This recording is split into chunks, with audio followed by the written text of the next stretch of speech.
Šampión kategórie 1. Vína biele suché. Tramín červený, bobuľový výber, ročník 2013 od Jura Zápražného z Vinosadov. Tento tramín, čo ma veľmi teší, a hrozné je, síce je to veľmi mladá vinica, zarodilo druhým rokom, 2012 bolo panenská úroda, ale už má dosť veľkú, alebo lepšie poviem, peknú históriu za sebou, lebo ako mladé víno v 2012 to malo zlatú medailu v Paríži, na Slovensku veľmi veľa ocenení. A čo sa týka tejto 2013, malo to pekné ocenenia.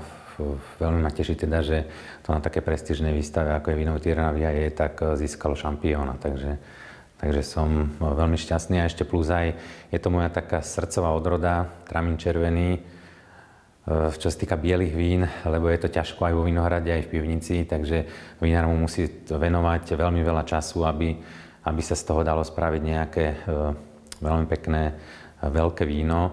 Takže preto aj som ako veľmi spokojný, že získalo